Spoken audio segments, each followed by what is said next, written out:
जय हिंद। आप सभी को मेरा प्यार भरा नमस्कार। फाइनली आज का भी पेपर जो है वो ओवर हो चुका है और उसका एनालिसिस के साथ हम आपके सामने हैं। हमने हमेशा एक चीज़ कहा है आपको कि जो एग्ज़ाम जो है, किसी भी एग्ज़ाम को हम बात करें, चाहे दरोगा हो, बीपीएससी हो, बिहार पुलिस हो, अगर आपको सिलेक्शन लेना है तो सबसे पहला पॉइंट होता है आपका सोर्स को लिमिट करना। अंत समय में आपको ये पता होना चाहिए कि पढ़ना क्या है, तो उसके लिए हमने आपको चीज़ें बता रखा था। दूसरा चीज़ हमने ये बताया कि अगर आपको एग्जाम निकालना है तो इजी और जो मॉडरेट क्वेश्चंस जो आपके आए हुए हैं, मान लीजिए बिहार पुलिस का पेपर अगर आप उठा के देखते हो, ठीक है, तो पेपर में कुछ मिसलिनियस क्वेश्चन जो है बहुत ज़्यादा है। मान लीजिए 40 क्वेश्चन या 45 क्वेश्चन ऐसे हैं जो आपको लगता है कि टोटली, ठीक है, आप मान लीजिए कि एवरेज स्टूडेंट हो, आप बिहार पुलिस के हिसाब से ही पढ़ते हो, मैं मान के चल रहा हूँ, ठीक है, तो आपको मान लो कि मैं 40 क्वेश्चन आपको हवा नहीं लग रहा है, टोटली मिसलिनियस है, ठीक है। बट उसके बाद जो क्वेश्चंस रहते हैं, मैं बार बार यही चीज आपको कहता हूं कि इजी और मॉडरेट क्वेश्चंस आपको गलत नहीं करना है। जो वो 50 से 55 और जो 60 क्वेश्चंस रहते हैं, ठीक है, आप ये नहीं कह सकते हो कि नहीं सर 50 भी क्वेश्चंस नहीं, क्योंकि आपके ही द्वारा मैंने रिव्यू हम आप सबसे लिए हैं। अभी आपका देखिएगा जब सिलेक्शन होगा, लोगों का सिलेक्शन भी होगा और हम आपके सामने सबको खरा भी करेंगे। कहने का मतलब ये है, ठीक है, रिव्यू हम स्टूडेंट के द्वारा ही लेते हैं। अभी आपका 20 वाला भी डल गया, रिव्यू हमने बहुत सारा डाल दिया। कहने का मतलब ये है कि अगर आप एग्जाम देने जाते हो, सबसे पहले PYQ के हिसाब से अपना सोर्स लिमिट कर लो, ठीक है, ताकि आपको ये पता रहे कि मेरा इजी टू मॉडरेट क्वेश्चंस गलत ना हो, और वहीं से आपका 50 से 55% जो क्वेश्चंस आपके इजीली आपके बन जाएंगे। जैसे कि देखिए, हमने आपको कहा था जितने लोग आगे एग्जाम देने वाले हो बस इतना समझ के रखिएगा, ठीक है। मैं मान के चल रहा हूं आप बहुत ही एवरेज स्टूडेंट हो, आप सिर्फ बिहार पुलिस के लिए इसलिए प्रिपेयर कर रहे हो क्योंकि आप एवरेज स्टूडेंट हो, ठीक है। आपको क्या करना है, सबसे पहले बिहार पुलिस एक एक फोल्डर से, कल का मैं वीडियो आपको दिखाता हूं, ठीक है, ये वीडियो हमने कल डाला था, 2 दिन पहले डाला था, बिहार पुलिस का साइंस वाला। जिन्होंने देखा होगा 4 क्वेश्चंस यहां से डायरेक्टली आए, क्योंकि हमने PYQ के हिसाब से इसको पूरा डिजाइन किया था। कैसे, पहला क्वेश्चन आपका मैग्नीशियम क्लोराइड वाला, उसमें हमने आपको बताया था। उसके बाद एक क्वेश्चन आ गया आपका एल्युमिनियम ऑक्साइड, हमने बताया था कि एम्फोटेरिक ऑक्साइड 3 तरीके का, एल्युमिनियम, लीड और आपका जिंक ऑक्साइड, ये 2 क्वेश्चन हो गया। एक हमने आपको क्वेश्चन बताया था कि जो अगर प्रोटीन सिंथेसिस, प्रोटीन प्लांट में प्रोटीन बनाने के लिए जो सबसे इंपॉर्टेंट तत्व होते हैं वो होता है आपका नाइट्रोजन होता है। 3-4 क्वेश्चन सिर्फ एक वीडियो से आए, बाकी अब हम क्या बोले, शॉर्ट से भी क्वेश्चंस आए, आप देखोगे तो ये जो इतना सटीक, ठीक है, जो आपको वीडियो दिया गया है उसका फायदा उठाइए। मैं फिर से कहता हूं, आप अगर आपका एग्जाम अभी नहीं हुआ है, सबसे पहले Bihar police previous year questions आप कंप्लीट कर लेना, सबसे पहले आप ये करना। उसके बाद बिहार पुलिस क्लास में 17 वीडियो, जिसमें सिर्फ ज्यादा समय नहीं लिया गया आपका, एक भी वीडियो हमने लाइव नहीं लिया, एकदम आपका कट टू कट, ठीक है, वीडियो आपका 20 मिनट 25 मिनट का वीडियो है, ये कर लेना। ये 2 हो गया। उसके बाद करंट तो पूरा छप गया, आप जाके देख लेना। और जो हमेशा हम बार बार एक चीज आपको हमने कहा है कि टीचर वही बताएगा जो उसको आता है, ठीक है, बट हम वो बता रहे हैं जो एग्जाम में आ रहा है। हमने आपको क्या कहा, अगर दरोगा में आपको टॉपर बनना है या कंफर्म आपको दरोगा बनना है तो मैथ्स एंड रीजनिंग के एक भी क्वेश्चन आपके मेंस में गलत नहीं होने चाहिए। और अब तो प्री में भी 10 क्वेश्चन आ रहा है, उसी प्रकार से 7 क्वेश्चन अगर आज आए हैं तो किसी किसी में जो 7 क्वेश्चन आए, सातों के सातों क्वेश्चन आपके पास, ये 2 वीडियो जो हमने मैथ्स का डाला था, ये प्रीवियस ईयर क्वेश्चंस आप जाके देखना, 7 के 7 क्वेश्चंस आपके यहां मैथ्स से आ गए। किसी सेट में हो सकता है 5 ही बना हो, ठीक है, कुछ यूनिक क्वेश्चन जो आपसे नहीं बनेगा, पर बहुत सारे ऐसे, मतलब जितने भी सेट आप लोगों का जो रिव्यू है 7 क्वेश्चंस है। एक वीडियो हम आज इसी पे मैथ्स का हम बना के आज ही हम अपलोड करने वाले थे, PYQ वाला, जो अभी आपका एग्जाम है, क्योंकि मुझे पता है, ठीक है, क्योंकि जो ये 7 क्वेश्चन, जो 7 से 8 क्वेश्चन जो आपका मैथ्स के आ रहे हैं, ये गलत नहीं होगा आपसे, क्योंकि आपके पास समय है और इजी टू मॉडरेट क्वेश्चंस रहता है। कल आपका इसमें एक और वीडियो अपलोड हो जाएगा। मैथ्स को हल्के में मत लीजिए, क्योंकि मान लो अगर 7 क्वेश्चंस आप पूरा बना दे रहे हो, आप ऐसे ही सेलेक्ट हो गए, ठीक है। तो बस इतना आप करके जाइएगा। PYQ का आपका PDF दिया गया है, नीचे टेलीग्राम का लिंक होगा, आप जुड़ जाइएगा, नॉमिनल चार्ज देके उसको आप ले ही लीजिएगा, ठीक है। स्टार्ट करते हैं, ये पार्ट 1 है, कल भी इस पे हम लोग चर्चा करेंगे, ठीक है।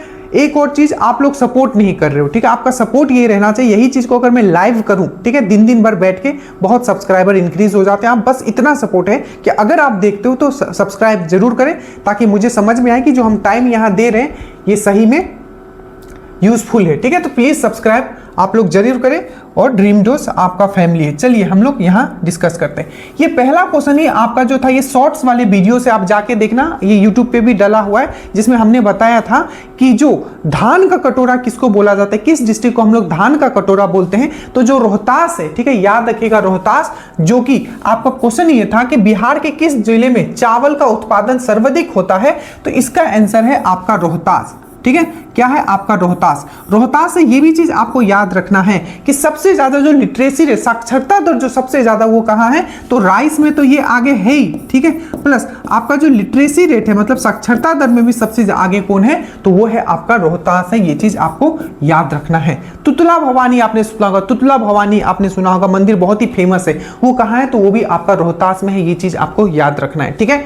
रोहतास के साथ साथ कुछ पॉइंट्स जो आपको याद रखना, मेरे साथ बोलो, लिखूंगा कम, ज्यादा आपके दिमाग में चीजों को डालूंगा। सबसे पहले आपको पूछा जाएगा कि सिल्क सिटी किसको बोलते हैं। बहुत ही इजी है, आपको भागलपुर को हम लोग सिल्क सिटी बोलते हैं। तो भागलपुर से बहुत सारी चीज आपको पूछे जाएंगे। पहला तो आपको भागलपुर से आपको ये पूछ लिया जाएगा, भागलपुर से, ठीक है, भागलपुर से क्या पूछ लिया जाएगा कि जो सिल्क सिटी है, ठीक है, इसमें ज्यादा हम डिस्कस नहीं करेंगे, ठीक है, ताकि क्वेश्चंस हम बता पाएंगे किस टाइप के क्वेश्चंस आए थे।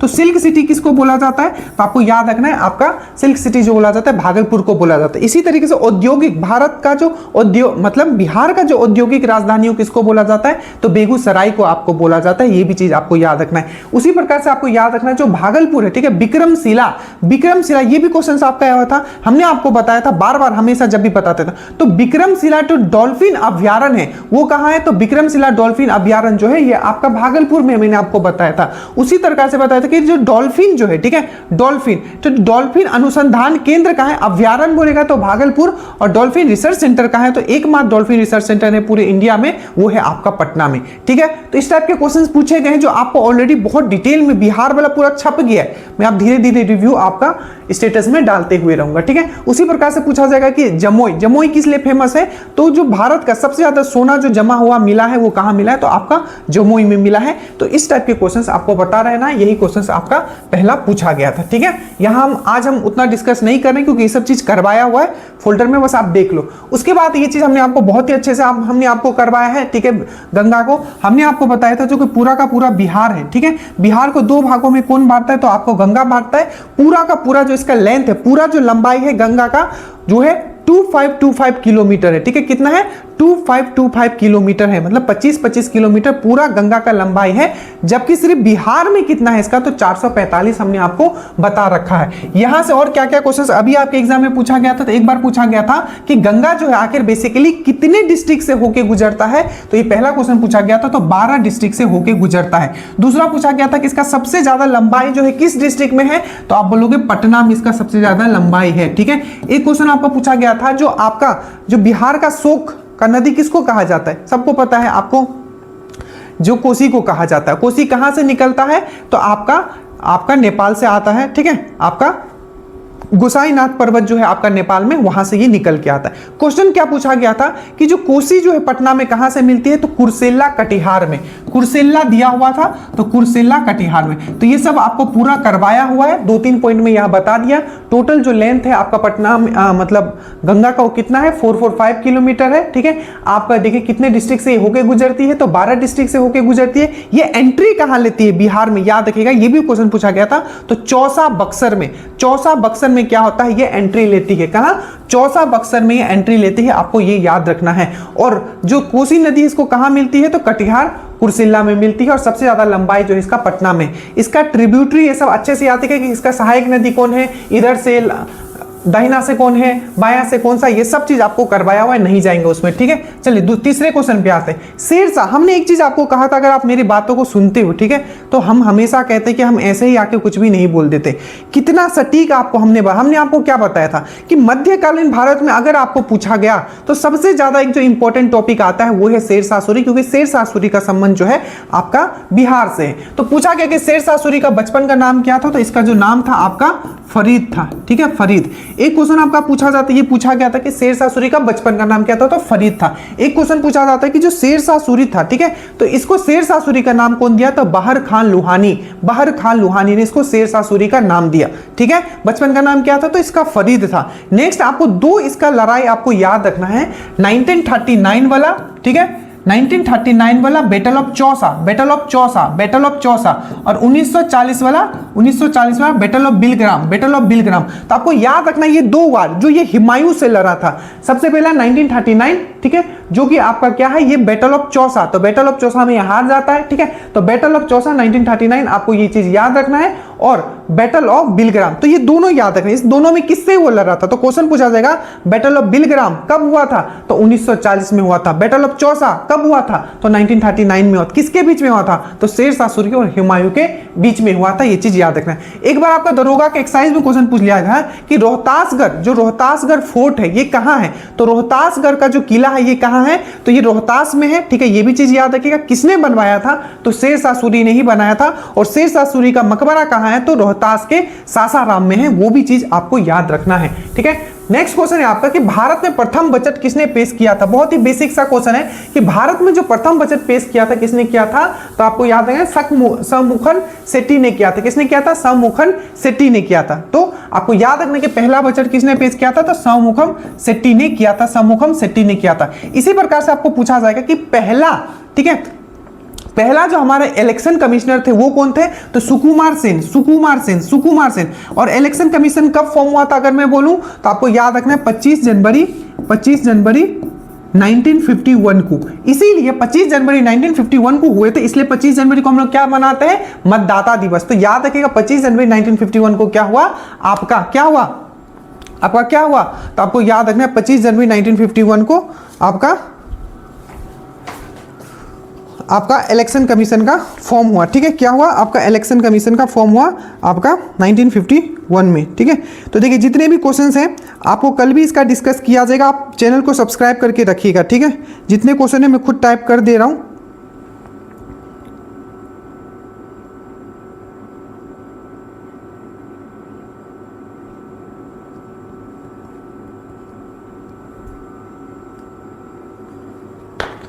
ठीक है, तो याद रखिएगा ये है आपका, तो पहला जो आपका इलेक्शन कमीशन आपको याद रखना है सुकुमार सेन, ठीक है। और पहला जो आपका बजट पेश किया था कौन था, शमुखन सेट्टी। और ये जो फॉर्म हुआ था 25 जनवरी 1950 को फॉर्म हुआ था आपका कौन, 25 जनवरी 1950 को कौन फॉर्म हुआ था, तो इलेक्शन कमीशन ऑफ इंडिया जो था आपका 25 जनवरी 1954 को फॉर्म हुआ था, ठीक है। और टेलीग्राम का भी लिंक नीचे दिया हुआ है, तो जिनको जो क्वेश्चन याद आता है वो भेज दीजिएगा, ठीक है। तो और साथ ही साथ याद रखिएगा एक है आपका फाइनेंस कमीशन। तो याद रखिएगा फाइनेंस कमीशन के जो पहले चेयरमैन थे वो कौन थे, केसी नियोगी। ये भी याद रखना, केसी नियोगी। तो ये तीनों चीज आपको याद रखना है। पहला आपका जो इलेक्शन कमीशन के चेयरमैन आपको याद रखना है सुकुमार सेन, याद रखना है, ठीक है। और पहले जो बजट पेश किए थे वो जो फाइनेंस मंत्री जो थे, मतलब फाइनेंस मिनिस्टर जो कौन थे, शमुखन सेट्टी। और आपको याद रखना है फाइनेंस मिनिस्टर शमुखन सेट्टी जिसने पहला बजट पेश किया। पहला आपका जो इलेक्शन कमीशन के चेयरमैन कौन थे, तो सुकुमार सेन। और आपका फाइनेंस कमीशन का जो पहला चेयरमैन कौन था, तो वो था आपका केसी नियोगी। आपको अच्छे से याद रखना है। और अगर अभी पूछे कि जो इलेक्शन कमीशन उसका चीफ इलेक्शन कमिश्नर कौन है, तो आपको याद रखना है वो है ज्ञानेश कुमार। क्या है आपका, ज्ञानेश कुमार। आपको अच्छे से वो चीज याद रखना है, ठीक है। चलिए उसके बाद ये हो गया आपका। उसके बाद हम लोग आते हैं यहाँ आपका आजाद। देखिए आजाद दस्ता का गठन संबंध देखिए हमेशा बहुत ही इंपॉर्टेंट है। आजाद दस्ता का बात किस लिए किया गया, क्योंकि आजाद दस्ता का जो संबंध है वो है आपका क्या पूछा, किस आंदोलन से है, ठीक है। तो आजाद दस्ता का जो संबंध है वो किससे है, तो आपको याद रखना आजाद दस्ता का जो संबंध है वो जो है आपका आजाद दस्ता का जो संबंध है वो है आपका किससे है, तो वो है आपका भारत छोड़ो आंदोलन से। अब भारत छोड़ो आंदोलन से क्यों इससे पूछा गया, क्योंकि जो आपके जेपी है, जेपी जो है आपने क्या आपको याद रखना। देखिए भारत का प्रथम ये हो गया उसका आजाद दस्ता। आजाद दस्ता किससे रिलेटेड, तो आपको क्विट इंडिया मूवमेंट से। क्विट इंडिया मूवमेंट मतलब भारत छोड़ो आंदोलन से। भारत छोड़ो आंदोलन कब स्टार्ट हुआ था, तो 8 अगस्त 1942 को हुआ था, ठीक है। अब देखिए जो आजाद दस्ता है किसके द्वारा फॉर्म किया गया था, ये आपको आगे पूछ लिया जाएगा। तो आपका लोकनायक लोकनायक किसको बोला जाता है, मेरे साथ बोलते हुए जाओ, लोकनायक किसको बोला जाता है, तो जेपी को, जयप्रकाश नारायण को क्या बोला जाता है, लोकनायक। और उनके ही द्वारा क्या हुआ था, आपका आजाद दस्ता फॉर्म किया गया था। आजाद दस्ता कब फॉर्म किया गया था, याद रखिएगा, आपका quit India movement, that means आपका भारत छोड़ो आंदोलन के समय किया गया था। एक और क्वेश्चन पूछा जाता है कि जो आपका जेपी थे, मतलब लोकनायक जिनको हम लोग बोलते हैं, जेपी जो थे जिनको हम लोग बोलते हैं लोकनायक, इनको किस जेल में रखा गया था आपका जब क्विट इंडिया मूवमेंट के समय, भारत छोड़ो आंदोलन के समय, तो आपको याद रखना हजारीबाग जेल में, हजारीबाग जेल में। और कब वो वहां से भाग निकले थे, ये भी क्वेश्चन पूछा गया बीपीएससी में, तो दिवाली के रात के दिन वो भाग निकले थे, ठीक है। और एक और क्वेश्चन इनसे पूछा जाता है कि दल विहीन, मतलब दल रहित, दल विहीन जो पॉलिटिकल सिस्टम का, ठीक है, बहुत बड़े प्रवर्तक कौन थे, दल विहीन आपका पॉलिटिकल सिस्टम का, तो वो भी कौन थे, आपके जेपी थे। ये चीज आपको याद रखना है, इनको हम लोग लोकनायक भी बोलते हैं। तो आजाद दस्ता का संबंध किससे है, बहुत ही आसान था, ठीक है, ये है आपका क्विट इंडिया मूवमेंट से, क्योंकि आजाद दस्ता का जो फॉर्म किया गया था वो आपका लोकनायक, आपका देखिए लोकनायक अगर मैं बोलूं तो आपको समझ के रखना है, लोकनायक मतलब होता है आपका जेपी, जयप्रकाश नारायण। और वहीं आपको बोलूं कि जननायक किसको बोला जाता था, कर्पूरी ठाकुर को बोला जाता। बिहार केसरी किसको बोला जाता था, तो आपको याद रखना है कृष्ण सिंह को बोला जाता था। बिहार विभूति किसको बोला जाता था, अनुराग नारायण को बोला जाता था, ठीक है। अब देखिए मनुष्य से सबसे हानि क्या है, मनुष्य के लिए सबसे हानिकारक विकिरण कौन सा है। अब देखो जो विकिरण सबसे हानिकारक कौन सा होगा, जिसमें सबसे ज्यादा क्या होगा, भेदन क्षमता होगा, सिंपल सी बात है। तो सबसे ज्यादा जो भेदन क्षमता है, अब वहां ऑप्शन में किसमें क्या लिखा हुआ है, पर जो सबसे ज्यादा भेदन क्षमता किसमें होता है, गामा रे में होता है, ठीक है। गामा रे में क्या है, एनर्जी बहुत ज्यादा हाई होता है। तो ये सजाने के लिए भी आपका आया हुआ था।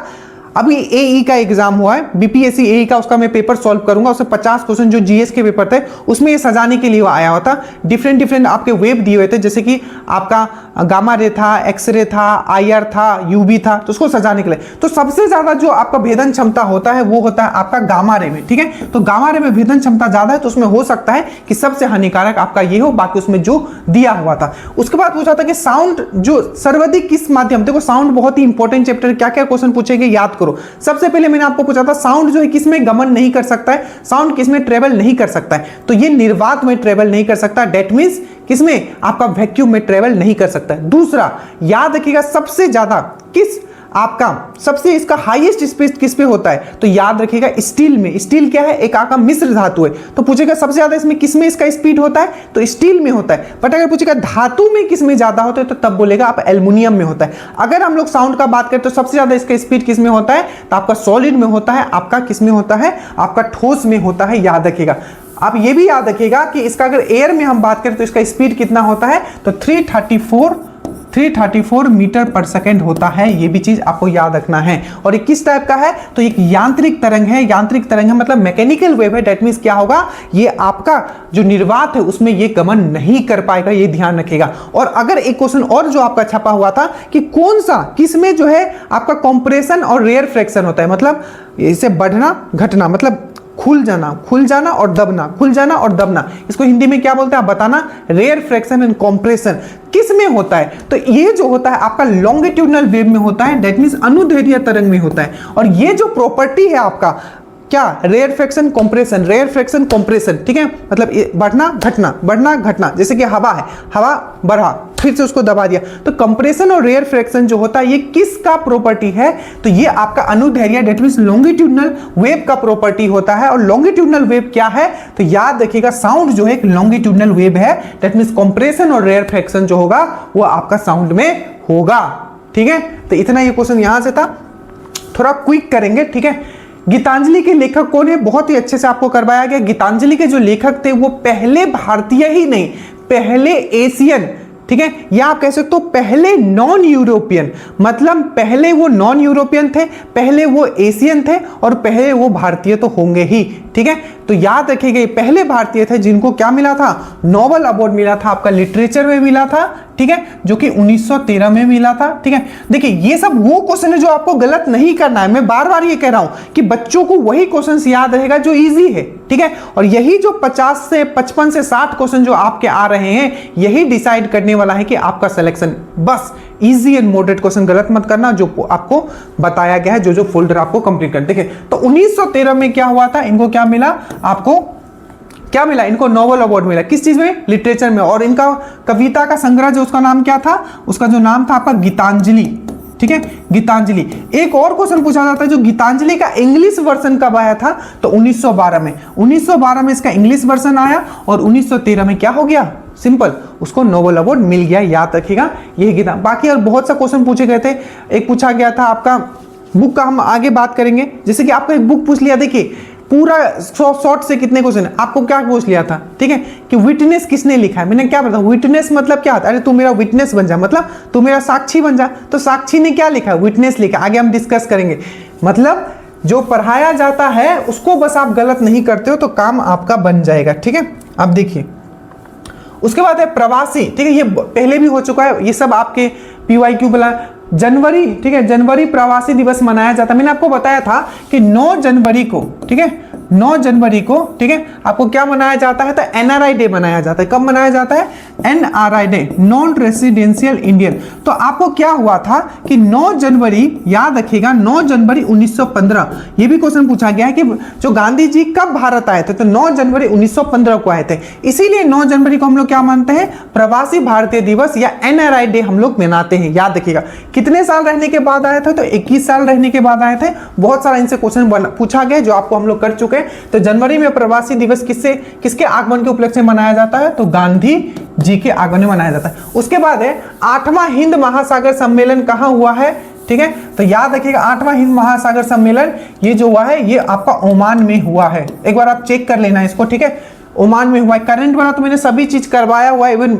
आपको PDF भी बहुत अच्छे से दिया हुआ है। तो ये ओमान में हुआ है। ओमान का जो कैपिटल है ये है आपका मस्कट। ये चीज याद रखिएगा, क्या है आपका, मस्कट है। उसके बाद बेतला राष्ट्रीय उद्यान भी बहुत अच्छे से आपको करवा दिया गया है, ठीक है। तो बेतला राष्ट्रीय उद्यान कहाँ है, तो याद रखिएगा बेतला राष्ट्रीय उद्यान जो है आई थिंक ये झारखंड में है, ठीक है, क्या आपका झारखंड में। और याद रखिएगा झारखंड का जो पहला, या आप कह सकते हो अभी रिसेंटली जो एक रामसर साइट का दर्जा दिया गया, उद्धवा लेक, ठीक है, उद्धवा लेक। तो उद्धवा लेक कहां है, तो याद रखिएगा उद्धवा लेक झारखंड में। खेचेरोपल्ली लेक कहां है, लेक मतलब आपका झील, तो खेचेरोपल्ली लेक कहां है, फिर से ये आएगा क्वेश्चन, ठीक है। देखो टोटल जो अभी, ठीक है, 89 पहले था, अभी टोटल कितना हो गया, 91 आपका रामसर साइट हो गया। सबसे जो 2 नया वाला है, एक है आपका खीचेन, ठीक है, और एक है आपका मानेर। तो खीचेर और मानेर जो है ये कहां है, ये आपका राजस्थान में। ये सबसे 2 नया वाला। साथ ही याद रखिएगा 2 आपका पीछे वाला थेरतांगल एंड सकरकोटी, थेरतांगल एंड सकरकोटी, थेरतांगल एंड सकरकोटी ये कहां है आपका, तमिलनाडु में, थेरतांगल एंड सकरकोटी याद रखिएगा। साथ में उद्धवा लेक याद रखिएगा, उद्धवा लेक कहां है, तो ये झारखंड में है। और खेचेरोपल्ली कहां है, तो आपको याद रखना है खेचेरोपल्ली जो है, आपको याद रखना है खेचेरोपल्ली कहां है, तो आपका ये सिक्किम में है आपका खेचेरोपल्ली, ठीक है, कहां है आपका, सिक्किम में है आपका खेचेरोपल्ली, ठीक है। चलिए ये हो गया। तो बेतला राष्ट्रीय उद्यान कहाँ है, तो ये है आपका, ये सब हम लोग कर चुके हैं पूरा, बहुत अच्छे से PYQ में बताया गया कौन सा है। उसके राजीव गांधी के समाधि स्थल का नाम क्या है, इसको मैंने ट्रिक से करवाया था, ठीक है। तो प्लीज मैं आपको चाहता हूं कि हर कोई कमेंट करेगा कि राजीव गांधी का समाधि स्थल का नाम क्या है, प्लीज आप लोग कमेंट करना, इसको ट्रिक से हमने करवाया, स्टैटिक जी के पूरा ट्रिक से आपको करवाया गया है। उसके बाद है 101 अमेंडमेंट, हमने बहुत अच्छे से अमेंडमेंट अच्छे से करवाया, पूरा पॉलिटी का 2 वीडियो हमने डाल दिया, टोटल अब 3 हो गए, प्लीज देख लेना, एकदम निचोड़ है उसका। हमने बताया था आर्टिकल और अमेंडमेंट, अमेंडमेंट 101 अमेंडमेंट जो ये GST से रिलेटेड है। पहला क्वेश्चन, GST याद रखिएगा हम लोग कब मनाते हैं, GST डे, तो GST सबसे पहले 101 अमेंडमेंट, क्वेश्चन क्या पूछा गया कि 101 जो अमेंडमेंट हुआ है, संशोधन जो हुआ है, इसके द्वारा कौन सा अनुच्छेद जोड़ा गया है, तो इसका जो आंसर होगा 279 ए, ठीक है, 279 ए का 1 आप कह सकते हो, 279 ए का 1, ठीक है, तो 279 ए का 1 जोड़ा गया है। सबसे पहले जो 101 अमेंडमेंट में क्या था, तो GST था, GST लाया गया था, कौन सा अमेंडमेंट के द्वारा, 101 अमेंडमेंट के द्वारा। GST डे हम लोग कब मनाते हैं, तो 1 जुलाई को मनाते हैं। GST याद रखिएगा कैसा है, तो ये एक इनडायरेक्ट टैक्स है, ये भी चीज आपको याद रखना है, ठीक है, ये सब आपको करवाया हुआ है। उसके बाद है ड्यूटेरियम ऑक्साइड D2O, आपको मैंने 2 चीज आपको करवाया था कल से पहले वाले वीडियो में, उसमें मैंने D2O के बारे में बताया था कि जो ड्यूटेरियम ऑक्साइड और जो ग्रेफाइट है D2O, इसको लेते हैं D2O एंड ग्रेफाइट, ठीक है। ग्रेफाइट, D2O एंड ग्रेफाइट को हम लोग कहाँ यूज करते हैं, तो मॉडरेटर दैट इज मंदक के रूप में हम लोग यूज करते हैं। कहाँ यूज करते हैं, मंदक के रूप में हम लोग न्यूक्लियर रिएक्टर में यूज करते हैं, क्योंकि क्या करता है, जो न्यूट्रॉन का जो स्पीड है, ठीक है, उसको तो कंट्रोल रोड कम करेगा, पर न्यूट्रॉन कम निकले, क्या करता है, इसको क्या करता है, मॉडरेट करके रखता है, ताकि जो न्यूक्लियर आपका जो रिएक्टर है वो कंट्रोल में रहे, ठीक है। तो मॉडरेटर का जो काम कौन करता है, या मंदक का काम कौन करता है, ड्यूटेरियम ऑक्साइड और ग्रेफाइट करता है। ये चीज आपको याद रखना है, ठीक है। साथ में आपको ये भी याद रखना है, ड्यूटेरियम ऑक्साइड का अगर हम लोग बात करते हैं, ठीक है, D2O, इसको हम लोग हैवी वाटर भी बोलते हैं, हैवी वाटर, भारी जल। और ये चीज याद रखना, इसमें पूछा गया कि इसका आणविक भार कितना होता है, कितनी बार हमने बताया, आपको ये बताओ कितना बार हमने आपको बताया है कि 20.02 ग्राम पर मोल। तो याद रखिएगा 20.02, ठीक है, ग्राम। अगर 20 सिर्फ भी दिया रहेगा एग्जाम में, इतना नहीं देता है, 20 ग्राम पर मोल, तो 20 ग्राम पर मोल जो होता है आपका ड्यूटेरियम। उसके बाद है आपका, अब ये देखो, ये वही कर पाएंगे जो थोड़ा दिमाग से मेरी बातों को जो सुने होंगे। देखिए इसके बाद देखिए जो HCl है, ये किसके साथ रिएक्ट नहीं होगा, यहां क्वेश्चन आपका पूछा गया, आप जल्दी से देखिए, ठीक है।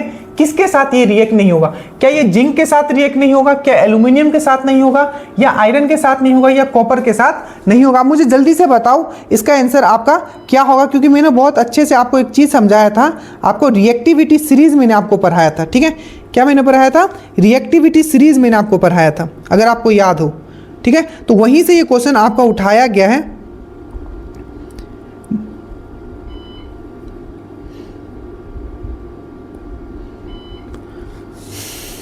ठीक है।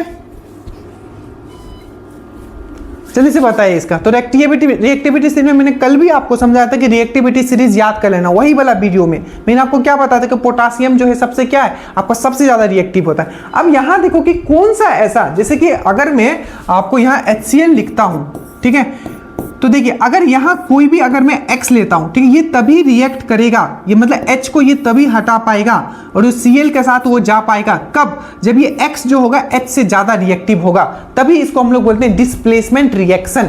अब देखो डिस्प्लेसमेंट रिएक्शन, तो H को अगर डिस्प्लेस करना है तो आपको क्या होना पड़ेगा, ज्यादा रिएक्टिव होना पड़ेगा, X को ज्यादा रिएक्टिव होना पड़ेगा। तो सिंपल है, यहां देखोगे तो अगर H से जो कम रिएक्टिव है वो एक ही है, आयरन, एल्युमिनियम, जिंक, वो है आपका कॉपर। तो कॉपर इसका आई थिंक सही आंसर हो जाएगा कि जो HCl है किसके साथ रिएक्ट नहीं होगा, तो वो कॉपर के साथ रिएक्ट नहीं होगा, क्योंकि रिएक्टिविटी सीरीज आपको पता होना चाहिए। बस देख लेना रिएक्टिविटी सीरीज जो मैंने आपको बताया था, ठीक है। कंसेप्ट बस आप यहां समझ के चलो जो मैं बता रहा हूं। अब ये देखो, आपने पढ़ा होगा, मैंने आपको कितना बारीकी से मैंने आपको बार बार बोला था कि जो प्लांट उत्तक में सिर्फ आपको अस्थायी उत्तक पढ़ना है, जाइलम, फोइलम, स्क्लेरेन्काइमा, कोलेनकाइमा, पेरेन्काइमा, बस इतना। उसी से क्वेश्चन घुमा घुमा के इतना बारीकी से कौन और पढ़ाएगा। फोइलम जो है किस चीज के लिए रेस्पॉन्सिबल है, मतलब जो फोइलम जो है वो क्या क्या ट्रांसफर करता है। सबसे पहले क्या वो वाटर ट्रांसफर, सबसे देखो क्या है, क्या वो वाटर ट्रांसफर करता है, क्या वो शुगर करता है, ठीक है, या वाटर और मिनरल दोनों करता है, या ऑल। देखो क्वेश्चन क्या पूछा था, जो फोइलम का क्या काम है, क्या वो जल को ले जाता है पूरे प्लांट में, क्या वो शुगर मतलब शर्करा, शुगर को ले जाता है, या आपका जल और खनिज दोनों को ले जाता है, या ये सबको ले जाता है। तो यहां लोग पक्का कंफ्यूज होंगे अगर आपका कंसेप्ट क्लियर नहीं है। देखिए हमने आपको बताया था, अगर आपका फोइलम का अगर हम लोग बात करते हैं, फोइलम मतलब होता है आपका फूड, खाना, और प्लांट का जो खाना होता है प्रकाश संश्लेषण करता है, तो उसका खाना क्या बनता है, खाना बनता है आपका ग्लूकोज, C6H12O6। ये ग्लूकोज का फॉर्मूला है, अच्छे से याद रख लो। और ग्लूकोज क्या है, बेसिकली एक टाइप का शर्करा है, एक टाइप का शुगर है। दैट मीन्स इसका जो आंसर होगा ये होगा, अगर फोइलम अगर पूछे फोइलम किसको ट्रांसफर करता है, तो वो आपका करता है शुगर को। शुगर क्या है, एक तरीके का शर्करा है, ठीक है। और ये ग्लूकोज क्या है, एक तरीके का शर्करा है। और कैसा शर्करा है, कैसा ग्लूकोज, ये है आपका, तो मोनोसैकेराइड क्या है, आपका शर्करा है, या मोनोसैकेराइड क्या है, आपका एक कार्बोहाइड्रेट है। अगर यही आपका जाइलम रहता तो जाइलम में होता आपका वाटर और खनिज, वो दोनों लेके जाता है। बाकी डिटेल में हम इसके बारे में कर चुके हैं, नहीं जाएंगे अभी उसमें, ठीक है। उसके बाद इंटरनेशनल मेडिटेशन डे, कितनी बार मैंने रट रट के, अगर आप गलत करके आए हो तो हम मतलब क्या कहें, आप बताओ, हमने आपको क्या कहा था। देखिए इंटरनेशनल मेडिटेशन डे, ठीक है, तो ये मेडिटेशन है, ठीक है। अभी मैं इसका सही आंसर बताते, गलती लिखा हुआ है। देखिए 2 चीज मैंने आपको बताया था कि 21 जून, एक मेडिटेशन मतलब होता है ध्यान दिवस, 21 जून को हम लोग मनाते हैं योगा डे। याद करो मैंने कैसे याद करवाया था, 21 जून को हम लोग मनाते हैं योगा, और योगा में क्या देते हैं, ध्यान देते हैं। तो 21 जून को हम लोग मनाते हैं योगा, और 21 दिसंबर को जो हम लोग मनाते हैं, ये क्या मनाते हैं, 21 दिसंबर को ये मनाते हैं ध्यान दिवस या मेडिटेशन डे। साथ में मैंने बोला था याद करना, 21 जून योगा दिवस, 21 दिसंबर, 21 जून 21 दिसंबर, बस 21 से जून से यहां दिसंबर आ जाना।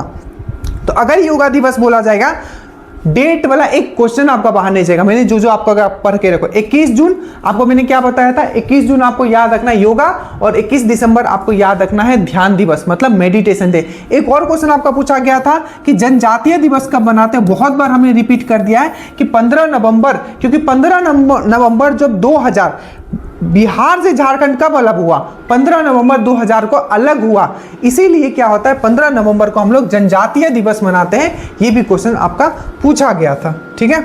आगे चलते हैं,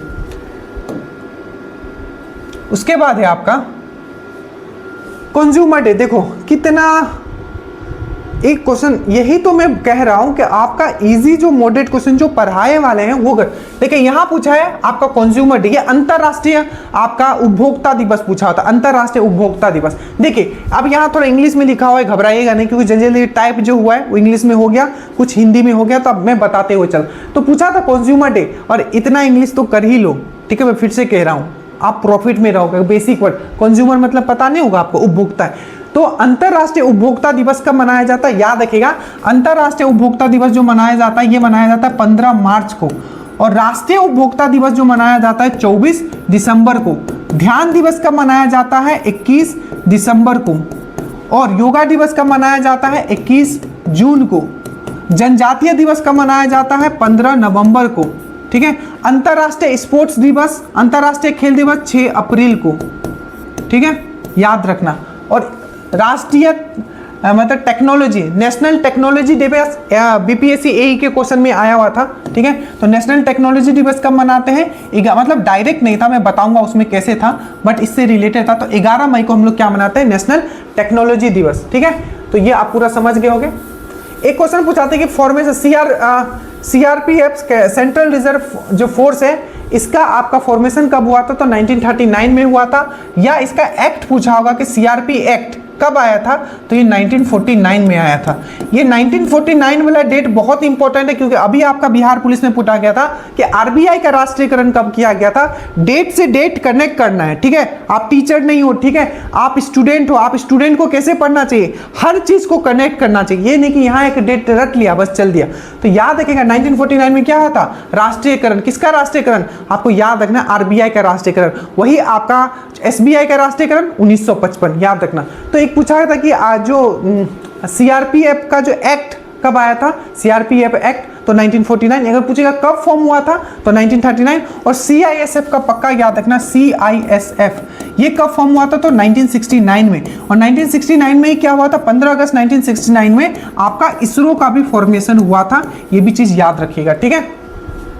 अब ये क्वेश्चन अगेन थोड़ा कंसेप्ट वाला है, बट अगर मजा आया होगा, अगर आप पढ़ते हो तो देखो, बोला कि कोई भी जो एटम होता है, परमाणु जो होता है, वो कब स्टेबल होगा, जब वो इलेक्ट्रॉन को दे देगा तब वो स्टेबल होगा, या इलेक्ट्रॉन को ले लेगा तब वो स्टेबल होगा, या इलेक्ट्रॉन को शेयर कर लेगा तब स्टेबल होगा, या तीनों में जाके स्टेबल हो सकता है। देखो तो पूछा है एटॉम रिएक्ट, मतलब एटॉम रिएक्शन करेगा और स्टेबल होगा, कैसे, सिर्फ इलेक्ट्रॉन को लेके स्टेबल हो सकता है, सिर्फ इलेक्ट्रॉन को दे के स्टेबल हो सकता है, या इलेक्ट्रॉन को दे दे, या इलेक्ट्रॉन को ले ले, ठीक है, या इलेक्ट्रॉन को शेयर कर ले, ठीक है, ये तीनों करके स्टेबल हो सकता है। तीसरा चौथा है ओनली शेयरिंग और गेन ऑफ इलेक्ट्रॉन, मतलब सिर्फ शेयर करके स्टेबल हो सकता है या आपका लेके स्टेबल हो सकता है। समझ में आया, क्वेश्चन सिंपल है कि कोई भी एटॉम कैसे स्टेबल हो सकता है, इलेक्ट्रॉन दे के, इलेक्ट्रॉन लेके, या दोनों से, या शेयर करके, किस में होगा। इसका याद रखें, इसका जो सही आंसर होगा लॉस करके भी हो सकता है, गेन करके भी हो सकता है और शेयर करके भी हो सकता है। अब ये कैसे, देखो सबसे पहले याद रखना, जो भी आपका धातु होगा वो इलेक्ट्रॉन दे देगा, लूज करके स्टेबल होगा। एग्जांपल NaCl, अब ये एक एटम है, मेटल है, धातु है। Cl क्या है, क्लोरीन आपका क्या है, ये आपका नॉन मेटल है। अब ये देखिए जो इसको है, इसका एक एक्स्ट्रा इलेक्ट्रॉन है, तो ये क्या कर देगा, इसको दे देगा। और इसको क्या चाहिए, एक इलेक्ट्रॉन चाहिए। मैं अभी रिएक्शन में नहीं जा रहा हूं, तो इसको इसने क्या किया, इसको दे दिया, और इसको क्या चाहिए था, इसने ले लिया। ठीक है, तो यहां क्या हो रहा है, ये तो दे रहा है तो ये स्टेबल हो गया, और ये क्या हो रहा है, ले रहा है, ये भी स्टेबल हो गया। तो एक एटम दे के भी स्टेबल हो सकता है, लेके भी स्टेबल हो सकता है। ये कंसेप्ट क्लियर? क्या शेयरिंग से भी होगा? बिल्कुल। जब मेटल होगा तो देगा, नॉन मेटल होगा तो लेगा। बट जब दो नॉन मेटल आ जाए, जैसे कि HCl, अब इसमें क्या होगा, इसको भी एक चाहिए, इसको भी एक चाहिए, ये नॉन मेटल है, तो ये क्या कर लेंगे, शेयरिंग कर लेंगे। तो यहां क्या हो रहा है, ये आपस में शेयर करके स्टेबल हो रहा है। तो इसका जो सही आंसर होगा ओनली ये क्या होगा, लॉस करके भी, गेन करके भी और शेयर करके भी। ठीक है, उसके बाद पूछा कि लिटरेसी रेट इंडिया का कितना है। सबको पता है लिटरेसी रेट जो है 74.04 है। बिहार का याद रखिएगा जो साक्षरता दर कितना है, 61.8 है। इसमें मेल का कितना है, तो 71.2 है, मेल 71.2, आपका टोटल बिहार का 61.8, और जो फीमेल है उसका है 51.5। अच्छे से याद रखिएगा। उसके बाद है ये आपका डायरेक्टली जस्ट क्वेश्चन थोड़ा सा ट्विस्ट कर दिया है, दरोगा का क्वेश्चन है, दरोगा में पूछा गया था। ठीक है, दरोगा में आपका पूछा गया था, अगर आपको याद हो कि सबसे उत्तर में आपका मंडल कौन सा है, मतलब बायोस्फीयर रिजर्व कौन सा है जो सबसे उत्तर में है, ये चीज आपका पूछा गया था। ठीक है, क्या पूछा गया था कि सबसे उत्तर में जो है आपका कौन सा है, तो वो आपको पता, तो उसी समय मैंने आपको बताया था जो कोल्ड डेजर्ट जो है आपका, कोल्ड डेजर्ट वो क्या है, सबसे ऊपर में है। ठीक है, तो बायोस्फीयर रिजर्व से क्वेश्चन था, सबसे ऊपर में कौन है, तो आपका कोल्ड डेजर्ट है। ये क्वेश्चन पूछा गया था दरोगा में। इसमें पूछ लिया कि जो कोल्ड डेजर्ट जो बायोस्फीयर रिजर्व है ये कहाँ है, तो हिमाचल प्रदेश में है। टोटल बायोस्फीयर रिजर्व हमारे अभी भारत में कितने हैं, तो 18 है, जिसमें कि आपको याद रखना 18 में जो है आपका, ठीक है, 6 जो है ऐसे, ठीक है, जो कि आपका यूनेस्को साइट में नहीं है। अगर 6 नहीं है तो 12 कौन होंगे, 6 7 8, टोटल अगर 18 है तो 18 में कितने यूनेस्को में लिस्टेड है, तो 12, तो बाकी जो 6 बचे हुए हैं वो नहीं है। ठीक है, कौन से हैं, कौन से नहीं है, ये सब हमने आपको पढ़ाया है। और याद रखिएगा सबसे पहला जो हमारा जैव मंडल था, बायोस्फीयर रिजर्व था, कौन सा था, वो था आपका नीलगिरी था। ये भी चीज याद रखिएगा। चलिए, उसके बाद है जो ईस्ट सेंट्रल, ठीक है, पूर्वी मध्य रेलवे, ये बहुत अच्छे से आप देख लेना, पूरा प्लेलिस्ट मैंने पढ़ा दिया। किसी भी एग्जाम के लिए, आपको वन डे एग्जाम के लिए ज्योग्राफी आपका यूट्यूब पे पढ़ा हुआ है, मानना dream dose geography bye dream dose, तो आ जाएगा आपका। ठीक है, तो ईस्ट सेंट्रल रेलवे कितने सुंदरता से मैंने आपको पढ़ाया था, पूरा रेलवे का जोन मैंने याद करवाया था ऐसे ऐसे करके। तो ईस्ट सेंट्रल मतलब पूर्वी मध्य रेलवे का जो हेडक्वार्टर है वो कहाँ है, तो ये आपका हाजीपुर में है। उसके बाद पूछा था राइबोसोम, न्यूक्लियस और वैक्यूल। राइबोसोम होता है न्यूक्लियस मतलब केंद्रक, वैक्यूल मतलब रसधनी जिसको बोला जाता है। इसका फंक्शन पूछा था। ठीक है, और सेल वॉल था, इसको मैच करने, मतलब ऐसे से मैच करने। देखिए राइबोसोम क्या है, तो सिंपल है, ये क्या आपका प्रोटीन सिंथेसिस यानी कि प्रोटीन फैक्ट्री बोला जाता है। न्यूक्लियस दैट मींस केंद्र, केंद्र को क्या कहा जाता है, कंट्रोल एंड कोऑर्डिनेट, पूरे बॉडी जो मतलब पूरा जो सेल है, कोशिका है, उसको कंट्रोल कौन करता है, तो आपका न्यूक्लियस करता है। तो ब्रेन है, क्या कहा जाता है इसको, ब्रेन ऑफ सेल। तो कंट्रोल कौन करता है, या ब्रेन किसको कहा जाता है, कंट्रोल एंड कोऑर्डिनेट, पूरा का पूरा सेल को कौन कंट्रोल करता है, तो न्यूक्लियस, इसलिए इसको ब्रेन ऑफ सेल बोला जाता है। ये आपका राइबोसोम को क्या कहा जाता है, ये आपका प्रोटीन का फैक्ट्री या प्रोटीन सिंथेसिस। और राइबोसोम को याद रखिएगा, इसको यूनिवर्सल कोशिकांग भी बोला जाता है, यूनिवर्सल सेल ऑर्गेनेल बोला जाता है। उसके बाद वैक्यूल, वैक्यूल मैंने आपको बताया था, इसमें क्या होता है, तो फूड स्टोर किया जाता है, फूड स्टोर के काम में आता है आपका प्लांट में। और सेल वॉल क्या है, तो सेल वॉल मैंने आपको बताया था प्लांट में होता है और एनिमल में नहीं होता है, याद रखिएगा। नेक्स्ट है आपका कि एल्यूमिनियम ऑक्साइड, ये कल ही मैंने आपको बताया था, एल्यूमिनियम ऑक्साइड का जो फॉर्मूला होता है Al2O3 होता है। 3 मैंने एम्फोटेरिक ऑक्साइड क्या होता है, ऐसा मेटल ऑक्साइड जो एसिडिक नेचर भी शो करता है, बेसिक नेचर भी, मतलब क्षारीय और अम्लीय दोनों शो करता है। तो ये है आपका एल्यूमिनियम ऑक्साइड Al2O3। उसके बाद मैंने बताया था जिंक ऑक्साइड, उसके बाद मैंने बताया था लीड ऑक्साइड PbO। ये तीनों कौन सा है, तो तीनों जो है आपका क्या है, ये एक एम्फोटेरिक ऑक्साइड है, मतलब ये दोनों नेचर शो करेगा। ठीक है, उसके बाद है आपका साहित्य अकेडमी अवार्ड जो है। ठीक है, मैंने आपको बताया था साहित्य अकेडमी अवार्ड मैंने बहुत अच्छे से याद करवाया था, हिंदी में पूछा पूछा गया था तो गगन गिल को दिया था। सेम क्वेश्चन एक्सरसाइज में पूछा गया था आपका दरोगा वाला का प्री में। तो साहित्य अकेडमी अवार्ड जो है आपको याद रखिएगा, बहुत अच्छे से करवाया। हिंदी में जो दिया गया है गगन गिल को दिया गया, किसको दिया गया? गगन गिल को दिया गया है। और इंग्लिश में मैंने क्या कहा, E for English, E for estrin, तो एस्ट्रिन को आपको क्या दिया गया है? आपका इंग्लिश में दिया गया है, याद रखिएगा, ठीक है। उसके बाद आपका पूछा था नोबेल प्राइज। नोबेल प्राइज से 2 क्वेश्चन पूछे गए थे, दोनों मैंने बहुत ही अच्छे से याद करवाया था। याद करो, मैंने आपको क्या बोला था कि लिटरेचर साहित्य में किसको मिला है, तो मैंने कैसे याद करवाया था, याद करो।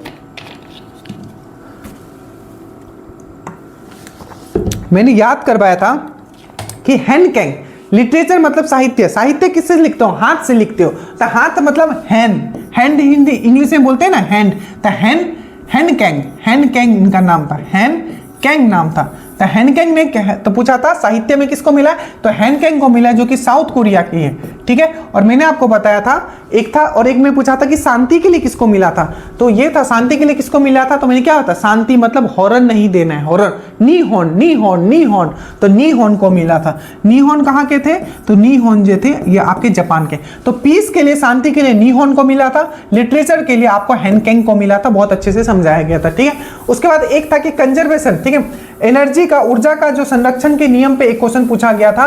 इसमें 2-3 क्वेश्चन आपके फॉर्म होते हैं। सबसे पहले ऊर्जा का जो संरक्षण अधिनियम है क्या कहता है, तो ऊर्जा का है क्या है, हम लोग उसको तोड़ नहीं कर, तो मतलब एनर्जी, ऊर्जा, energy can neither be created nor be destroyed but it can be transfer from one form to another. That means जो ऊर्जा है इसको कभी भी खत्म नहीं किया जा सकता है, ना ही इसको तोड़ा जाता है, बस इसको एक फॉर्म से दूसरे फॉर्म में हम लोग ट्रांसफर कर सकते हैं। जैसे कि इलेक्ट्रिसिटी आ रहा है, तो इलेक्ट्रिसिटी से क्या बन रहा है, ये लाइट बन रहा है, तो इलेक्ट्रिक एनर्जी जो है लाइट एनर्जी में कन्वर्ट हो गया। पहला ये चीज आप याद रखोगे। दूसरा आपको पूछा जाता है कि किरचॉफ का कौन सा, किरचॉफ लॉ मैंने पढ़ाया था, Kirchhoff current law, Kirchhoff voltage law, तो किरचॉफ का कौन सा ऐसा लॉ है जो कंजर्वेशन ऑफ एनर्जी पे बेस्ड है, तो किरचॉफ का वोल्टेज लॉ, किरचॉफ का वोल्टेज लॉ, याद रखिएगा। नेक्स्ट क्वेश्चन पूछा जाएगा कि थर्मोडायनेमिक्स, जो थर्मोडायनेमिक्स आप पढ़ते हो, तो थर्मोडायनेमिक्स का कौन सा ऐसा लॉ है जो आपका क्या है, कौन सा ऐसा लॉ है थर्मोडायनेमिक्स का जो आपका कंजर्वेशन ऑफ एनर्जी, ऊर्जा के संरक्षण पे बेस है, तो आपको याद रखना है थर्मोडायनेमिक्स का पहला लॉ और आपका किरचॉफ का वोल्टेज लॉ, ये दोनों जो है आपका एनर्जी के कंजर्वेशन में बेस्ड है, ठीक है। ये हो गया, ये हो गया, ये हो गया, ये हो गया, ये हो गया। अब G7 के कल्चर मीटिंग कहाँ हुआ, अब थोड़ा सा दिमाग लगाओ, जहां G7 का हेड होगा, ठीक है, जहां G7 का मीटिंग होगा वहीं बाकी सब G7 का कुछ बोल देगा, कुछ नहीं अगर याद है तो डायरेक्टली वही मान। जैसे G7 का अगर हम लोग देखें 2024 का देखें तो G7 कहाँ हुआ था, तो आप बोलोगे इटली में हुआ था, ठीक है, मिलोनी जी बहुत फेमस हो गए थे, ठीक है। तो G7 का कल्चरल मीटिंग कहाँ हुआ था, तो 2024 आपको अच्छे से याद रखना है, इटली में हुआ था। तो वही सब चीज आपका इसका कल्चर मीटिंग जो है, कल्चरल मतलब कल्चर मतलब हो गया आपका सांस्कृतिक, जो आपका जो मीटिंग हुआ था G7 का, वो भी कहाँ हुआ था, इटली में हुआ था। नेक्स्ट 2025 का अगर हम लोग बात करें तो G7 कहाँ हो रहा है, तो कनाडा किंग्सके में हो रहा है, अच्छे से याद रखिएगा, ठीक है। एक पूछा था हेमाटाइट मिनरल, देखो इससे सब दरोगा वाले क्वेश्चंस बहुत सारे रिपीट है, ठीक है। देखो बीपीएससी का जो एई का पेपर हुआ है उसमें भी देखोगे साइंस का जो पेपर होता है ना वो रेलवे से उठा रहा है, बहुत अच्छे अच्छे क्वेश्चन में हम डिस्कस करेंगे बीपीएससी एई वाला। देखो हेमाटाइट के लिए कौन सा जगह फेमस है, ठीक है, तो हेमाटाइट के लिए बहुत फेमस, जो सबसे ज्यादा फेमस है मैंने आप बताया था कुदेरमुख, ठीक है। कुदेरमुख जो है आपका कहाँ है, कुदेरमुख आपका कर्नाटका में है। ये पहाड़ी है जो आपका हेमाटाइट जो खनिज है, ये हेमाटाइट, हेमाटाइट किसका ओर है, तो हेमाटाइट जो ओर है आपको याद रखना है, ये है आपका किसका, लोहे का एक अयस्क है आपका हेमाटाइट। और हेमाटाइट के लिए आपको याद रखना है जो लो अयस्क आयरन और लो अयस्क के लिए कुदेरमुख जो कि आपका कहाँ है, कर्नाटका में बहुत ही फेमस है। साथ ही साथ लो अयस्क के लिए बहुत इंपॉर्टेंट याद रखना बेलाडीला, बेलाडीला, बेलाडीला, बेलाडीला किसकी चीज के लिए फेमस है, तो ये याद रखना बेलाडीला जो है ये भी आपका लो अयस्क के लिए। तो कुदेरमुख कर्नाटका लो अयस्क, बेलाडीला आपका लो अयस्क, ये भी आपका कहाँ है, तो छत्तीसगढ़ में है बेलाडीला। साथ में कोयला का याद रखना, कोरबा, कोरबा खनिज के लिए फेमस है, कोयला खनिज के लिए कोरबा कहाँ है, तो आपका छत्तीसगढ़ में। रानीगंज कहाँ है, कोयला के लिए फेमस है, तो आपका वेस्ट बंगाल में। झरिया कहाँ है, तो आपका झारखंड में। तो ये सब चीज कुछ कुछ याद रखना, खनिज वाला पढ़ लेना, बहुत अच्छे से आपको पढ़ाया गया है, ठीक है। तो खेतरी माइन, ये भी आपको मैंने बताया, खेतरी किस चीज के लिए फेमस है, तो कॉपर के लिए खेतरी माइन जो है बहुत फेमस है। और खेतरी जो कहाँ है, क्या आपका कॉपर के लिए फेमस है, और खेतरी जो है आपका ये राजस्थान में। ये चीज आपको अच्छे से याद रखना है, खेतरी, खेतरी और झुंझुनू, खेतरी और झुंझुनू, ठीक है, ये दोनों जो है आपका आपका राजस्थान में, और दोनों जो बहुत ही फेमस है आपका कॉपर के लिए, अच्छे से याद रखिएगा, आपका तांबा के लिए, कॉपर के लिए। तो खेतरी रीजन कौन सा स्टेट में है? खेतरी और झुंझुनू किस चीज का माइन है? कॉपर का माइन है। कहाँ है? आपका राजस्थान में। विच ऑर्गेनिज्म, ठीक है, इसको आप अभी स्किप कर दो, मैं बाद में इसको समझाऊंगा। एक था आपका बाइनरी फिजन के एग्जाम्पल, ठीक है। अब देखो मैंने आपको बताया था जो अलैंगिक प्रजनन हम लोगों ने पढ़ा था, एसेक्सुअल रिप्रोडक्शन, उसे मैंने आपको बहुत अच्छे से, आप यूट्यूब पे भी मारोगे asexual reproduction by dream dose, आपको मिल जाएगा, हर सेट में क्वेश्चंस रहते हैं। तो यहां मैं पूछा, कितनी सुंदरता से मैंने आपको पढ़ाया था, पूछा था कि बहुविखंडन कौन सा ऐसा जीव है जिसमें बहुविखंडन होता है, तो मैंने बहुत अच्छे से आपको करवाया था, अगर आपको याद हो BPA, ठीक है। तो बाइनरी फिजन जो होता है, बहुविखंडन जो होता है, प्लाज्मोडियम में होता है, अमोइबा में होता है और लेशमीनिया में होता है, याद रखिएगा। तो यहाँ क्या होता है? Binary fission, leishmania. मैंने क्या बताया था? BPA, बिहार पुलिस, याद रखना, ठीक है। BPA Bihar police academy. तो बाइनरी फिजन जो है, बहुविखंडन जो है आपका बहुविखंडन है, ये बाइनरी फिजन है, ठीक है। तो ये जो होता है आपका किस में होता है? एमोइबा में होता है, लेशमीनिया में होता है। तो जो आपको याद रखना, इसमें क्या था आपका? लेशमीनिया था, ठीक है। तो लेशमीनिया दिया होता तो लेशमीनिया हो जाएगा। साथ ही साथ BPA में याद रखिएगा, पैरामेसियम, एमोइबा और लेशमीनिया, ये तीनों में होता है, आपको याद रखेगा, बाइनरी फिजन। और एक बार पूछ लिया था बाइनरी फिजन, एक होता है आपका मल्टीपल फिजन, बहुविखंडन, वो किस में होता है? तो प्लाज्मोडियम में, प्लाज्मोडियम में, अच्छे से याद रखना, ठीक है। कोल्ड डेजर्ट कहाँ? ये मैंने आपको बता दिया, नंदा देवी, याद रखिएगा। 2-3 आज 1-2 वीडियो में करने वाला था, बट ये आज एनालिसिस आ गया। देखिए सबसे पहले मैंने आपको बताया कि सबसे ऊंचा जो पर्वत है, सबसे ऊंचा पर्वत जो है, भारत का सबसे ऊंचा पर्वत कौन सा है? तो उसको हम लोग बोलते हैं गॉडविन एंड ऑस्टिन या K2। क्या बोलते हैं? Godwin and Austin and K2। ये कहाँ है? तो ये काराकोरम श्रेणी में, किस में है? काराकोरम, लद्दाख, जास्कर आप पढ़ते होगे, ठीक है।